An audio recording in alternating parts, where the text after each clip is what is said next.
What's up? It's your boy JwillDaDon. How are y'all doing, YouTube? How are y'all doing? Today is gonna be hopefully a quick video of me showing y'all how to mix y'all's drums. Okay. How to mix y'all's beats, y'all's drums, how to get them punching through the car, no matter what system you got them on. I'm showing y'all how to do it from my perspective, but at the same time, I want y'all to keep in mind that this is you. You are your own person, so do, tweak these settings to your liking. This is how I do it to ensure that I'm doing the best that I can, and it's more efficient this way. It just makes the workflow way faster when you do it my way. I mean, if you want to keep doing it your way, if it works your way, then you could just stop watching this video right now. But I'm gonna be showing y'all how I mix my drums and my beats and how I make them hit. I'm gonna solo the chords first. This is really important. Be showing y'all this real quick.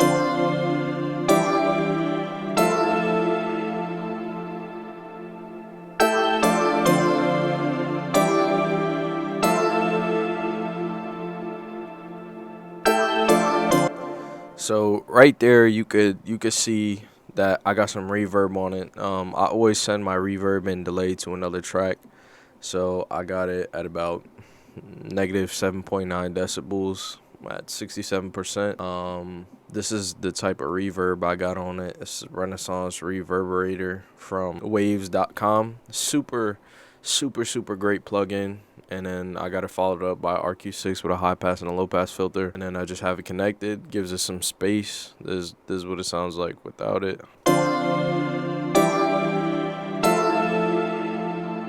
Sounds good. And now this is with it back on it. Gives it some more space. I usually like to add a little bit of delay too.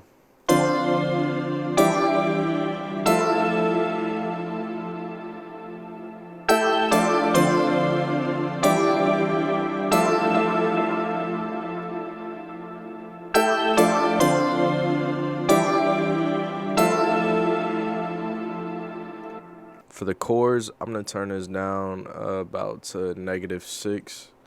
We're going to check this meter here, see what's going on.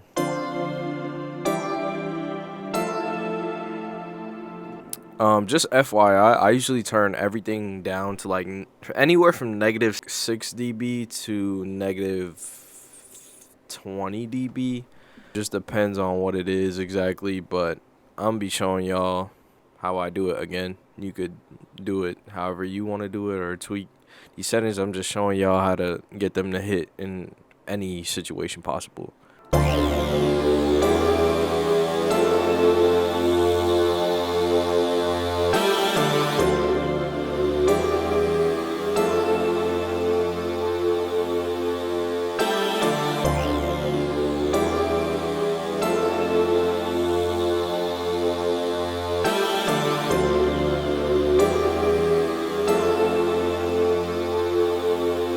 Alright, so for this one, I stopped at -2.5 dB. Just felt good right there. I also added some reverb on there. It's really a taste thing when it comes to reverb and delays. Do it to your liking. You really use your ears and your heart and your intuition. Just if it sounds right, then it sounds right. Like if it feels good, then you're good. You know what I'm saying? Go with your intuition when you're making your beats. When you're trying to figure out the right levels, really go with your intuition. That has helped me a whole lot. A lot of engineers and people will say, oh, just use your ears. I didn't really know what that meant, but it's really trusting your intuition and your gut, your instincts when you're, making these beats. So now we're going to jump into the drums. This is my favorite part. I don't really do too much. As you can see, there's no EQ. Like sometimes I'll EQ it and I have presets and I'll save the presets, but I mean, if it fits in the pocket, then it fits in the pocket. I'm not going to do anything extra. To me, in this situation, it felt good.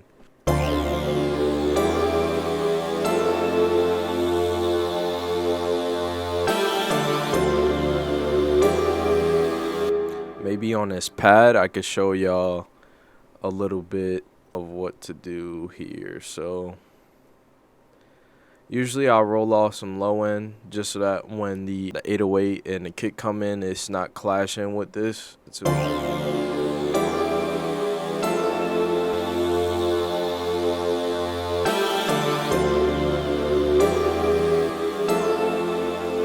as you can see, it kind of took out that that low end hum, because now when we add the 808 in here, so I have a little bit. I have rolled it off at like 27 hertz so that the 808 would hit a little bit harder.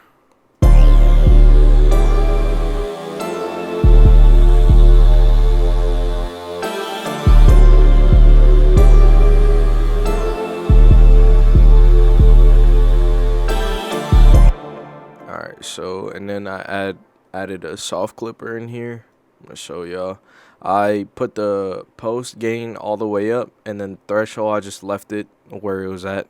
Like when you open up soft clipper, it'll just be in a position, default position.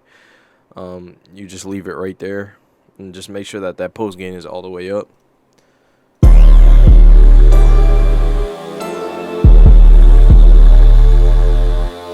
So you see it's hitting a lot. Now I'll turn it down to about -6.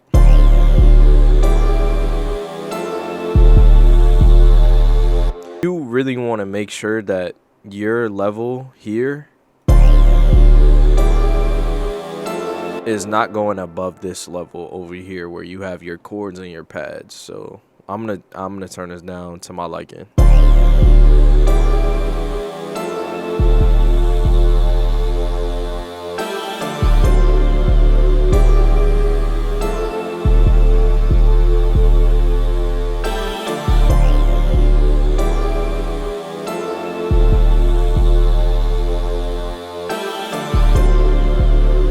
Feels good right there. And now I'll be adding a limiter on here.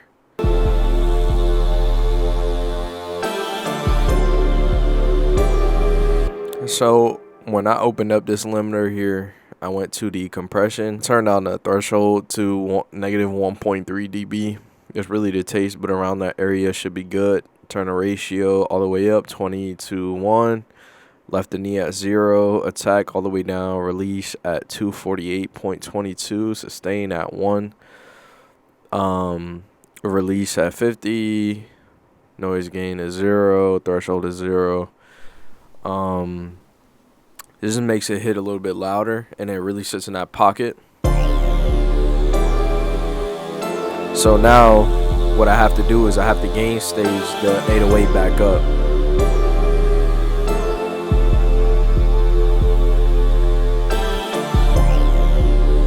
So it sounds good right there. All right, now moving on to the kick. Here I just did a high pass filter.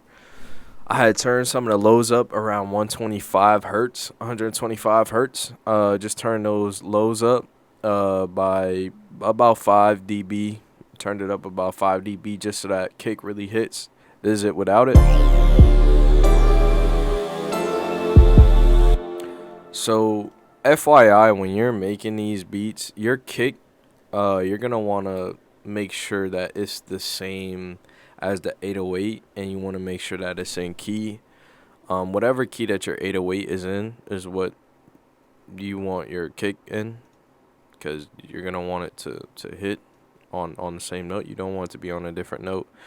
Usually what I'll do is just take this, copy this, and then paste it in the kick side. That's pretty much what I do. Yeah, so this is with the cue.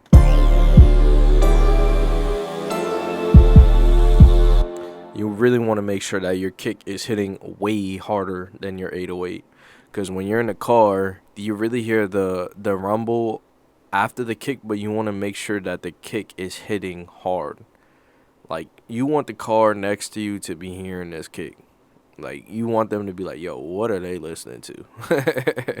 That's really what you want to do. I may turn this down just, again, with taste and how I like it. I'm going to see how this goes. And then on a kick, I'm going to add a soft clipper.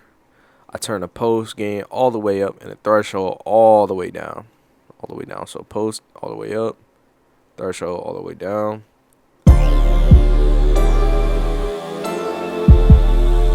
So now it really just makes it hit a lot harder, a lot harder. So now you have a good structure. Now your drums is hitting. Now we gotta make sure everything else is hitting. Everything else is hitting. Everything else. I hope y'all understand me. Now we're gonna be moving on to the snare here. What's up, Remy? My dog just came in here. Hey, I wish you had hands. You can close the door for me.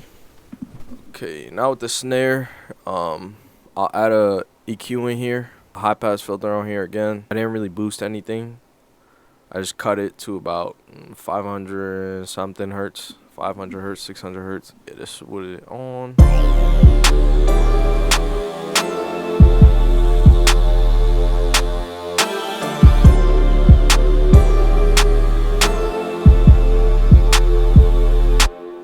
I'm gonna check and make sure that this level is hitting very high. Yeah, so they're hitting max velocity. Sometimes I like to add a little bit of reverb to it.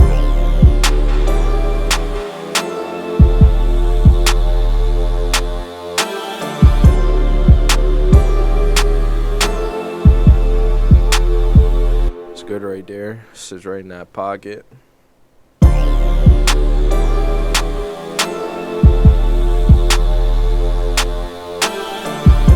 So, moving on to the hi-hat. This is what I rolled, another high-pass filter, again, just rolled off. A lot of them lows and mids. It's about 3,500.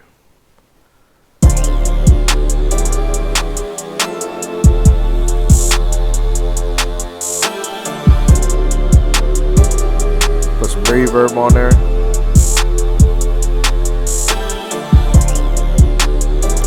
Add last I'm gonna be adding this open hat here again, EQ it. I don't it really just depends on what the situation is, but I mean, if you got drums that are already in a pocket, already EQ'd, then fine. But if you got drums that are hitting all spectrums of the frequency, you want to make sure that you're EQing them. The best way to check it is to look in here in your EQ.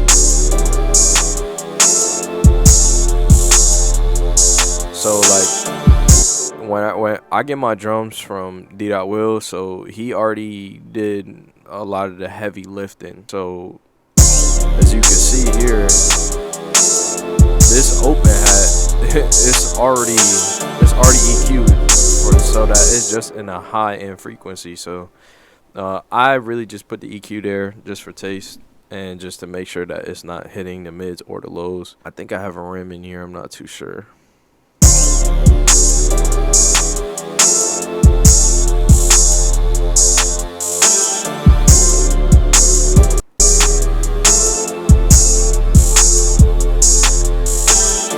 No, I do not. So I always pan my open hat to the left.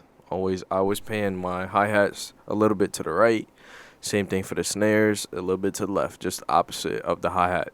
You want to make sure those, you know, on different sides. Usually I like to put my snare on the left side, anywhere from 20 to 0% on to the left, and then 20 to 0% on the right for the hi-hat. The open hat, I like to put it 50% left, and then I'll turn it down just for taste. Again, I do like adding some reverb on here.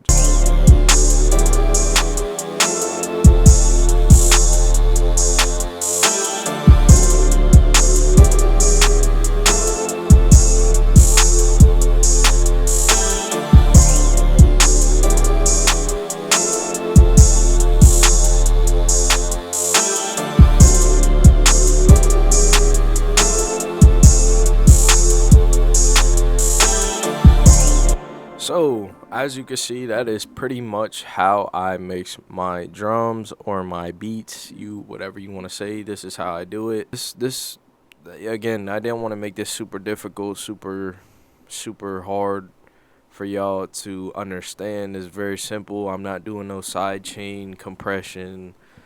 I'm not doing anything crazy. This is just regular EQs, and you could hear it's hitting. You know what I'm saying? If you want to add, you know, little taste stuff like phasers, or you want to add a flanger or something different, you could always add your taste.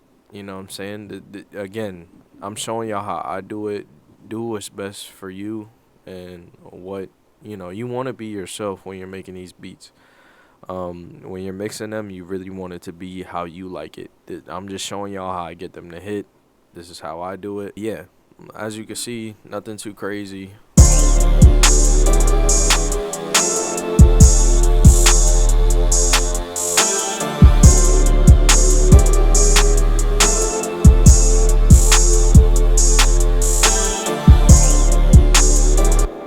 So again, nothing too crazy, very simple, but at the same time it's hitting.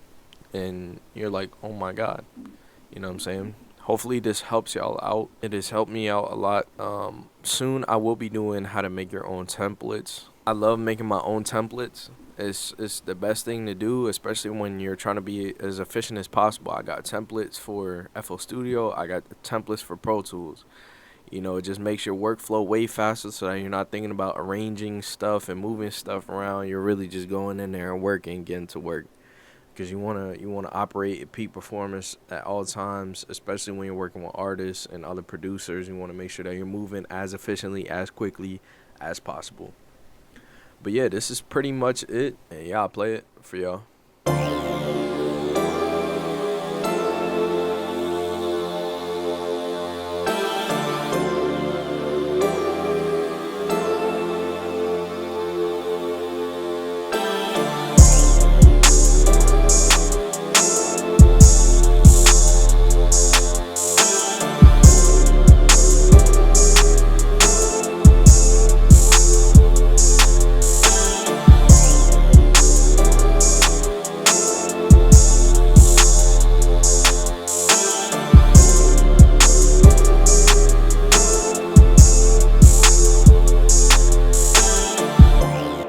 Oh, one more thing. I almost forgot. Try not to pan and auto gain your drums or chords or pads right here. Please. I've seen so many YouTube videos of people doing this, and again, do what works best for you, but this is going to mess you up so much when you get down to the arrangement process, because you're like, why is this so low? You may have turned it down. So you want to keep all this, like, I don't even touch this right here. I don't touch this at all. When I move it, what I'll do is I'll go like this. I'll right click on whatever it is and I'll assign it to a new instrument track. It goes straight to the mixer track, guys. Straight to it. And you could do whatever you want to do in here. You want to pan it left and right? Boom. You want to change the volume on it? Boom, right here. It's all right here. You want to add some reverb on it? Boom, it's right here. Try not to do it. I've seen so many producers and do this right here, and I'm like, bro, why did they do that? Again, do what's best for you, but I like to shy away from mixing in here, because then when I assign it here, it throws everything off, because either something's too low or it's not paying the right way, or it's too loud. That has happened countless times. So when you have your drums here, just take them, assign them, boom, assign them, boom, assign them, boom, assign them. And you don't even got to split by channel in here. So you can control everything here, and it's color coded and it's ready to go. But yeah, that was pretty much it for me. I just want to deliver y'all the best quality videos possible. Hopefully this helped y'all today. Hopefully this helped y'all a lot. That again, send me y'all's beats. You know what I'm saying? I wanna bump your beats. I wanna see what's going on. Definitely send me your beats. And hopefully I can help y'all out with some stuff. But yeah, this is it. This is my how to mix your drums or beats tutorial video. Let me know what y'all want to see. Like, comment, subscribe for more videos. I will be dropping some more tutorials. But yeah, I love helping y'all out. And can't wait to hear from y'all soon, man. Peace.